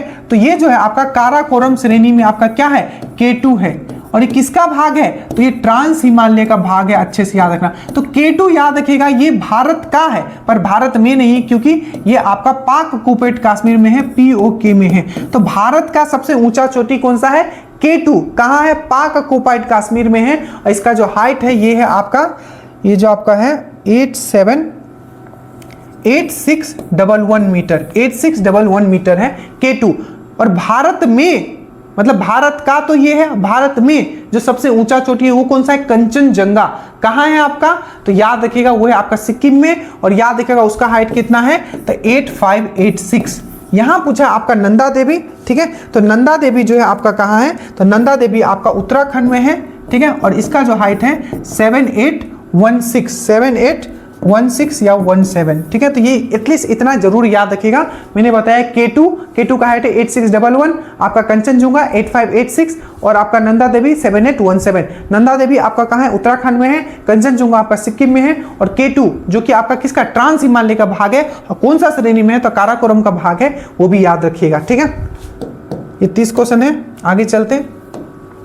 उसके बाद पूछा कि अशोक ने जो ये बहुत बेसिक क्वेश्चन है, बहुत बार पूछा गया कि जो बराबर का जो गुफाएं हैं, आपने सुना होगा बराबर का गुफाएं राजगीर से थोड़ी दूर पे है, ठीक है। तो बराबर का गुफाएं है किसके द्वारा बनाया गया था? तो अशोक और उसका जो पोता था कौन था? दशरथ ने बनाया था। किसके लिए बनाया था? तो आपको याद रखना किसके लिए बनाया था। तो एक अजीवक संप्रदाय होता था, क्या नाम था? अजीवक संप्रदाय। तो अजीवक संप्रदाय के लिए क्या बनाया था? आपको याद रखना है, बराबर का गुफाएं बनाया गया था, किसके द्वारा? दशरथ और आपका किसके द्वारा? अशोक के द्वारा। और अजीवक संप्रदाय का फाउंडर कौन था? तो मोगली गोसाला, याद रखिएगा, ठीक है। तो ये क्वेश्चन था, अशोक ने बराबर के केव किसके लिए बनवाया था? तो अजीवक संप्रदाय के लिए। अजीवक संप्रदाय का फाउंडर कौन था? तो मोगली गोसाला। उसके बाद था वहाबी आंदोलन। एक क्वेश्चन पूछा गया था, वहाबी आंदोलन क्या था? तो वहाबी आंदोलन याद रखिएगा, बेसिकली ये था कि मुस्लिम का जो शरीयत लो है या मुस्लिम जो रिलीजन है उसको फैलाना, और मुस्लिम का जो रूल है उस हिसाब से पूरी तरीके से भारत को भी मुस्लिम रूल के हिसाब से चलाना, और जो ब्रिटिश रूल जो है उसको हटाना, इसको बोला जाता है वहाबी आंदोलन। ये जो सेंटर रहा था, पूछा जाता है कि एक बार और क्वेश्चन कि जो वहाबी आंदोलन का जो सेंटर रहा था भारत में वो कहाँ रहा था? तो वो रहा था आपका पटना। और याद रखिएगा पटना में जो इसको फेमस किया था, इसका फाउंडर आप कह सकते हो पटना में, वो था आपका सैयद अहमद बरलेवी, और समय काल था 1820। तो ये याद रखिएगा, वहाबी आंदोलन 1820। सेंटर भारत में कौन सा रहा है? तो पटना रहा है। कौन थे यहाँ उसके? तो सैयद अहमद बरेलवी मेन काम क्या था, तो शरीयत लॉ को एक्सपेंड करना। उसके बाद था ये सब ट्रिक से आपको करवाया। तंजूवर पेंटिंग कहाँ का था, तो तंजूवर पेंटिंग या तंजूवर या तांजोर भी इसको बोला जाता है, ये पेंटिंग का कहाँ है, ये आपका फोक पेंटिंग है, ट्रिक से याद करवाया गया है, चटपट कितना याद करवाया गया था। तो ये है आपका तंजूवर। ये एक्ट वाला मैंने आपको करा दिया कि आपका सीआरपी एक्ट 1949। इनर्सिया का यूनिट क्या होता है, इनर्सिया बोले या मोमेंट ऑफ इनर्सिया बोले तो आप याद रखोगे केजी मीटर स्क्वायर, ठीक है। और इनर्सिया से हर बार क्वेश्चन पूछा गया, इससे पहले वाले सेट में भी पूछा गया, याद रखना। इनर्सिया जड़त्व का लो, इसको गैलीलियो लो भी बोला जाता है। और इनर्सिया जो है बेसिकली किस पे डिपेंड करता है, तो द्रव्यमान पे, मास पे डिपेंड करता है, ठीक है। एक क्वेश्चन ये सब आपका रेलवे का क्वेश्चन स्टेटमेंट बेस्ड था। देखो क्वेश्चन ये पूछा गया था कि जो एक फोर्स का आपने एक ये सुना होगा यूनिवर्सल लॉ ऑफ फोर्स का क्या होता है, universal law of gravitation. Universal law of gravitation, gravitation गुरुत्वाकर्षण का जो यूनिवर्सल लॉ है वो क्या बोलता है कि दुनिया में हर एक बॉडी दूसरे बॉडी को अट्रैक्ट कर रहा है। उससे एक फॉर्मूला बनता है, force equal to m1 into m2 divided by R square. क्या है, मैं यहां लिख देता हूं आपको, इससे बहुत क्वेश्चंस क्योंकि बनेंगे आपके आगे ही। F इक्वल टू होता है g m1 into m2 divided by R square. अब ये m1 और m2 क्या है, तो क्वेश्चन क्या पूछा गया था, स्टेटमेंट दिया हुआ था कि कोई दो बॉडी के बीच में, ठीक है, जो फोर्स दिया जाता है वो यूनिवर्सल लॉ ऑफ ग्रेविटेशन के द्वारा दिया जाता है। अब वहां उसने क्या कर दिया था कि अगर मास को हम लोग चेंज करते हैं तो फोर्स में कितना चेंज आएगा, आपका दोनों का डिस्टेंस, ये r क्या है, इन दोनों के बीच में डिस्टेंस है, ये दो बॉडी है, दो बॉडी के बीच में जो डिस्टेंस है ये r से दिखाया गया, आर स्क्वायर। तो ये फॉर्मूला पे था, बस क्या था कि बोल रहे हैं कि मास में दुगना करेंगे तो क्या फोर्स दुगना होगा।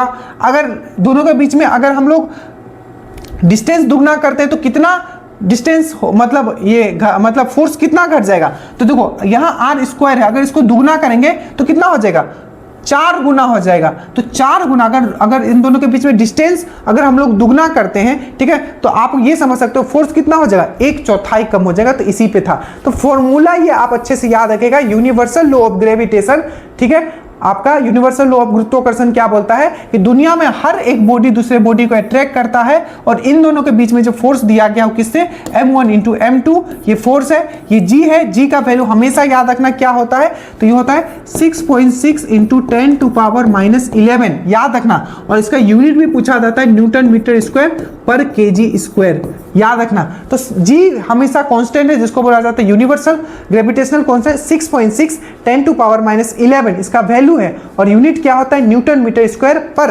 kg square. ये फॉर्मूला अच्छे से याद रखना। r है इन दोनों बॉडी के बीच में डिस्टेंस, फोर्स जो है इन दोनों फोर्स दो बॉडी के बीच में जो लग रहा है m1 और m2 जो दिया जाता है, F equal to g m1 into m2 divided by R square. अच्छे से याद रखना।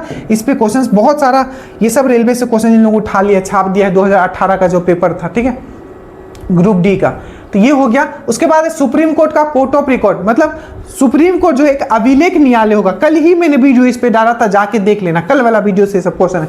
तो मैंने बताया सुप्रीम कोर्ट का जो कोर्ट ऑफ रिकॉर्ड या सुप्रीम कोर्ट जो होगा अभिलेख न्यायालय होगा, कौन से में है, 129 में है। और वही अगर मैं हाई कोर्ट का बात करूं कि अभिलेख न्यायालय होगा हाई कोर्ट, वो कौन से में है, तो आपका 215 में है, ठीक है। साथ ही साथ सुप्रीम कोर्ट से 129 याद रखिएगा और 127 भी याद रखिएगा।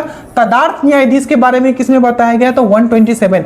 आपका अभिलेख न्यायालय कोर्ट ऑफ रिकॉर्ड के बारे में किसने बताया गया, तो 129 के बताया गया। और इसका जो मूल अधिकार है सुप्रीम कोर्ट का किसने बताया गया, तो 131 में बताया गया है। ये सब चीज याद रखिएगा, ठीक है। देखिए एक क्वेश्चन पूछा गया था समेकित निधि, और आपका समेकित निधि मतलब होता है आपका कंसोलिडेट फंड, और एक होता है कंटीजेंसी फंड। तो एक है समेकित निधि के ऊपर पूछा गया था कि अगर किसी को पब्लिक वर्क के लिए फंड निकालना है आपका कंसोलिडेट फंड से, मतलब समेकित निधि से, तो किसका इजाजत चाहिए होगा। तो मैंने आपको बताया था एक होता है कंसोलिडेट फंड, जो कि कौन से आर्टिकल में मेंशन है, 266 या 266(1), अगर मोर एक्यूरेट 266(1) कंसोलिडेट फंड। तो इसमें क्या बताया गया है, इसमें यह बताया गया है कि अगर किसी को क्या, गवर्नमेंट को ही पैसा निकालना होगा काम करने, गवर्नमेंट को अगर पैसा निकालना है पब्लिक वर्क के लिए, तो उसको किसका इजाजत चाहिए होगा, अगर उसको समेकित निधि से कंसोलिडेट फंड से अगर पैसा निकालना है, तो याद रखिएगा पार्लियामेंट का इजाजत चाहिए होगा। यही क्वेश्चन चेंज कर देगा कि कंटीजेंसी फंड से अगर निकालना है, ठीक है, कंटीजेंसी फंड से अगर निकालना है, ठीक है, मतलब आकस्मिक निधि से अगर निकालना है, ये समेकित निधि होता है, एक आकस्मिक निधि होता है, ठीक है, जिसको हम लोग कंटीजेंसी फंड बोलते हैं, जिसका जो आर्टिकल है 267(1) है, ठीक है। तो अगर उससे निकालना है तो वो इमरजेंसी में ही निकाल सकते हैं या आपातकाल में ही निकाल सकते हैं। उसमें किसका परमिशन चाहिए होता है? तो उसमें जो परमिशन चाहिए होता है वो होता है आपका किसका? प्रेसिडेंट का चाहिए होता है। एक क्वेश्चन पूछा गया था कि कितने ऐसे स्टेट है जहां बाइकैमरल मतलब द्विसदनीय प्रणाली है? तो टोटल 6 है। एक तो अपना बिहार है, नीचे 3 जो है दक्षिण भारत का KTA याद रखना। 3 क्या है? KTA that means Karnataka, Telangana और आंध्र प्रदेश। 3 तो ये हो गए, एक हो गया आपका यूपी, एक हो गया बिहार और एक हो गया महाराष्ट्र। टोटल 6 में है, याद रखिएगा कि कितने में है, तो 6 में है, याद रखिएगा। उसके बाद है आपका कि पंचायत में कितने % सीट रिजर्व होता है महिलाओं के लिए? मैंने बहुत अच्छे से बताया था। कौन सा अनुच्छेद के बारे में बताता है? रिजर्वेशन जो दिया गया है SC ST और महिलाओं के लिए कौन से अनुच्छेद में है? बोलो जल्दी। तो 243 का D में बताया गया है, ठीक है। कितना आरक्षण है? 1/3, कम से 1/3 जो होगा, जितना भी सीट होगा उसका 1/3 जो होगा रिजर्व होगा आपका महिलाओं के लिए। पर बिहार ने क्या किया है कि 2006 से क्या कर दिया है, बिहार पहला राज्य बना है जो पंचायती राज में 50% सीट जो है रिजर्व कर दिया है। किसके लिए? महिलाओं के लिए। तो लॉ के हिसाब से, संविधान के हिसाब से 1/3 1/3 मिलना चाहिए, पर बिहार और आगे बढ़ा और बोला कि नहीं, हम 2006 से क्या कर रहे हैं, ये 50% आरक्षण देंगे महिलाओं को, ठीक है। तो पंचायती राज में ये वाला क्वेश्चन पूछा कितना रिजर्व होता है, तो अनुच्छेद भी याद रखिएगा 243D 1/3 रिजर्व होता है और बिहार में 50%। उसके बाद पूछा गया तो विटनेस किसके द्वारा लिखा गया? मैंने बहुत अच्छे से ट्रिक से याद करवाया था। विटनेस अगर मैं बात करूं, विटनेस किसने लिखा है? तो विटनेस मतलब मैं एक तुम्हारा क्या हूं? साक्षी हूं। तो साक्षी ने लिखा है विटनेस। उसके बाद दीपा मलिक ने क्या लिखा है? जल्दी से बताओ। Bring it on. Deepa Malik ने क्या लिखा है? Bring it on. उसके बाद आपका मेरी कॉम ने कौन सा लिखा है? अनब्रेकेबल। अनब्रेकेबल मेरी कॉम ने लिखा है। उसके बाद आपका जो मनोज मुकुंद नरावने जो हमारे क्या थे, आपको बहुत ही इंपॉर्टेंट है, हमारे चीफ थे आर्मी के पहले, तो उन्होंने कौन सा लिखा है? 4 star of destiny. 4 star of destiny किसने लिखा है? तो मनोज मुकुंद नरावने ने 4 स्टार ऑफ डेस्टिनी लिखा है। उसके बाद पूछा जाएगा why Bharat matters. Why Bharat matters किसने लिखा है? तो आपको याद रखना वाई भारत मैटर्स किसने लिखा है? तो आपका S जयशंकर ने लिखा है। ईडी फाइंड से होम किसने लिखा है? आलिया भट्ट ने लिखा है। आई हैव द स्ट्रीट किसने लिखा है? तो आपका किसने लिखा है? ये सब लेटेस्ट वाला है, R अश्विन ने लिखा है। ये सब चीज मैंने आपको करवाया हुआ है, तो इसमें कुछ है नहीं, बस मैंने आपको रिवीजन करवा दिया, ठीक है। एक वीडियो मैंने कल से पहले वाला दिन डाला था आपका फेस्टिवल वाला, 3 क्वेश्चन आए आपका फेस्टिवल वाला सिर्फ एक वीडियो से। पहला, हॉर्नबिल फेस्टिवल बिल में हाथ डालोगे तो काट लेगा नागालैंड हॉर्नबिल फेस्टिवल मनाया जाता है। काला घोड़ा, घोड़ा पे बैठ के सबको बाई कर रहे हो, मुंबई, तो काला घोड़ा महोत्सव वहां मनाया गया है। एक और क्वेश्चन पूछा गया था सूरज कुंड मेला, तो सूरज कुंड मेला कहाँ मनाया जाता है? हमेशा आपको फरीदाबाद हरियाणा में। 3 क्वेश्चन सिर्फ एक वीडियो से आया हुआ है। उसके बाद है एक क्वेश्चन पूछा था कि कौन सा ऐसा कंडीशन है जब आपका लोकसभा और राज्यसभा का इक्वल पावर हो? तो कितनी शानदार, मतलब सुंदरता से मैंने आपको पढ़ाया था। मैंने आपको पढ़ाया कि अनुच्छेद 312 में स्पेशल पावर है ऑल इंडिया सर्विस में किसका? आपका राज्यसभा का। अनुच्छेद 249 में स्पेशल पावर है किसका? राज्यसभा का। अनुच्छेद 252 में क्या है? स्पेशल पावर है राज्यसभा का। 249 और 252 क्या है? अगर राज्य सूची पे अगर आपको संघ को अगर कुछ भी बनाना है, लो बनाना है, तो वो क्या पहले 249 या 242 ये बोलता है कि क्या बोलता है कि राज्य सूची में अगर बनाना है, ठीक है, संघ को कोई भी लो, तो वो अगर तभी बना पाएगा जब राज्यसभा उसको अलाउ करेगा। बट हमने आपको बताया था कि संविधान संशोधन मतलब कॉन्स्टिट्यूशनल अमेंडमेंट बिल या ऑर्डिनरी बिल, ठीक है, ये बिल स्पेशली ऑप्शन में संविधान आपका कॉन्स्टिट्यूशनल अमेंडमेंट होगा। ये आपका दरोगा का एक्साइज में क्वेश्चन पूछा गया था कि अगर कॉन्स्टिट्यूशनल अमेंडमेंट बिल राज्यसभा से पास नहीं होता है, संविधान संशोधन बिल जो है आपका राज्यसभा से पास नहीं होता, तो क्या होगा? याद रखिएगा वो बिल ही खत्म हो जाएगा, क्योंकि संविधान संशोधन में और आपका साधारण विधेयक में स्पेशली क्या होता है, लोग राज्यसभा के पास भी उतना ही पावर होता है। तो ये होगा इसका जो सही आंसर होगा, ये होगा आपका संविधान संशोधन बिल। देश जनजातीय दिवस बता दिया, ध्यान दिवस मैंने बता दिया, सरदार सरोवर डैम कहाँ है, ये सब किया हुआ है। तो आपका सरदार सरोवर से हम गुजरात पे है, नर्मदा रिवर पे है, ठीक है। नर्मदा रिवर कहाँ से निकलती है, तो अमरकंटक से निकलती है। अमरकंटक से दो रिवर निकलती है, एक उत्तर की दिशा चलती है जो सोन है, जो कि गंगा का सहायक नदी बनती है, और एक है नर्मदा जो कि आपका अरेबियन सी में गिरती है। तो नर्मदा कहाँ से निकलती है, नर्मदा और सोन अमरकंटक के पहाड़ी से निकलती है। आपको ये चीज याद रखना है। मैकाल श्रेणी का जो ऊंचा चोटी है अमरकंटक। उसके बाद है एक पूछा था सुमित्रानंद, खैर ये हिंदी का क्वेश्चन है, सुमित्रानंद पंत ने कौन सा बुक लिखा है, तो चिदंबरा, ठीक है। उसके बाद सीएम पे क्वेश्चन था, तो सीएम पे मैंने कल ही आपको पूरा पढ़ा दिया है। एक पूछा क्या था 101 अमेंडमेंट मैंने बता दिया, सूरजकुंड बता दिया। आज के लिए इतना ही रखते हैं, कल कोशिश रहेगा कि पूरा क्वेश्चन फिर से निकाल के अच्छे से एक बार आपको जो यूनिक क्वेश्चन कुछ पूछे गए मैं वो आपको करवा दूं, और पूरा का पूरा फिर से मैं आपको बोलूंगा इतना ही। अगर आपको ये एग्जाम निकालना है तो सबसे पहले Bihar police previous year question कर लेना, उसके बाद बिहार पुलिस क्लास कर लेना, उसके बाद बिहार पुलिस करंट अफेयर्स कर लेना, और 7 क्वेश्चन 7 से जो 9-8 क्वेश्चन जो मैथ्स के आ रहे हैं, एक क्वेश्चन गलत नहीं करना है अगर आपको हंसते हुए 70 प्लस लाना है तो, ठीक है। तो बिहार पुलिस, क्योंकि 7 से 8 क्वेश्चन इसमें आ रहे हैं, अगर 70 नहीं भी लाओ तो ये तो रहेगा कि एकदम बिंदास होके आओगे और अगले दिन से रनिंग करोगे। तो इस चैनल पे नए हो सब्सक्राइब कर लेना अगर आपको एग्जाम निकालना है, दरोगा है, बिहार पुलिस, आगे बहुत सारे एग्जाम और भी हैं। जय हिंद।